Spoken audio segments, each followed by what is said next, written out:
Please welcome Devin Elise Wilson.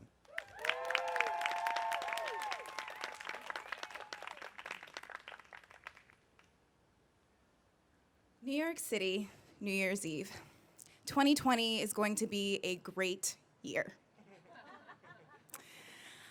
With my hype song out tonight from Rent on blast, repeat, I get all jazzed up. I do my makeup, my nails, I lotion my entire body and not just the parts visible to the world. I put on a new dress that hugs me in all the right places, and I throw on a big fluffy coat that makes me feel like a movie star. I grab a couple of condoms and put them in my bag because you never know, and a lady should always be prepared, especially when she feels this good. Just as I'm leaving the apartment, I get a text message. It's from my dad. It says, "Hey kiddo, there's a saying that some people use. I don't really like it. Here goes. The best way to get over a man is to get under a new one." That's BS. I know you know that. Enjoy your special evening. Now let's backtrack for a minute here. My boyfriend of 4 months and I had just broken up the day before. We'd made plans months ago to spend New Year's Eve together in the city at his place, but by the time the holiday came around, we both knew what was coming. There was no spark. And quite honestly, my gut had been trying to tell me for the entirety of the relationship that this just wasn't it. He didn't actually see me. So I was glad for the clean break while simultaneously sad to be alone in the city on New Year's.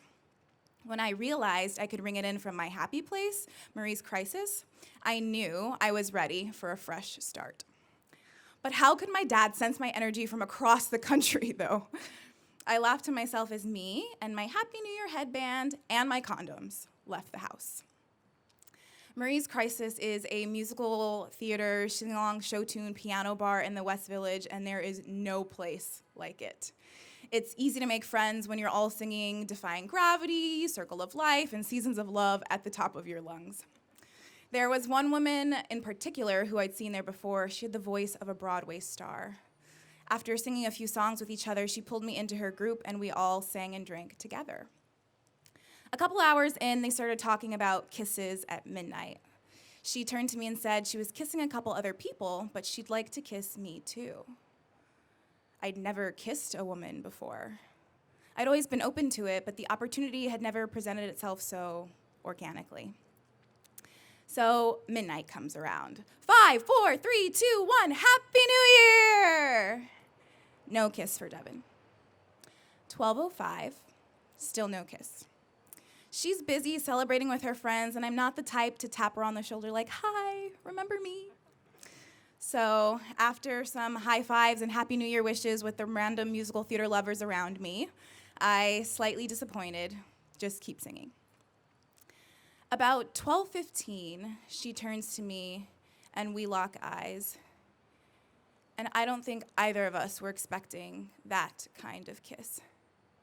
Fireworks. She pulled back and said, "Ooh, this might be my favorite kiss of the night. Don't tell the others." I didn't, but they might have guessed because what we did do was continue to make out shamelessly. At a certain point, she leans in and whispers, "Do you want to come home with me?" I say yes, followed by, "I've never been with a woman before." She says, "It's okay, I have." And we keep singing and kissing. She would pop in and out for a smoke break here and there, and when she'd come back in, she'd check, "You're still coming home with me, yeah?" I was getting increasingly more nervous, but not because this would be my first time. So on her next break, I thought, okay, let's tell her that we're herpes positive now so that she can make a decision sooner rather than later. So with resolve, I throw my coat over my shoulders and I walk outside. I was expecting to catch her smoking alone, but she was in a group of at least 5 people, and all I heard was, "You guys, she said it like 10 times. She's definitely coming home with me." I froze like a deer in headlights. I definitely wasn't supposed to be hearing this. I pivoted on the balls of my feet to avoid the click-clack of my heeled boots on the pavement as I tiptoed back into the bar. They were talking about me. I guess they thought I wasn't gonna go through with it. Little did they know, me not going through with it was furthest from my mind. Last call, final song, we hop in a cab, and I am multitasking, enthralled by the feeling of her lips on mine, while simultaneously trying to build up the courage. You can do it. Just say it. We're on the West Side Highway now, about 150 blocks from her place, 100 from mine. Okay, just say it before we pass your place, so if she changes her mind, we can make 2 stops. I allow myself to sink into the unbridled pleasure of us for a few more blocks.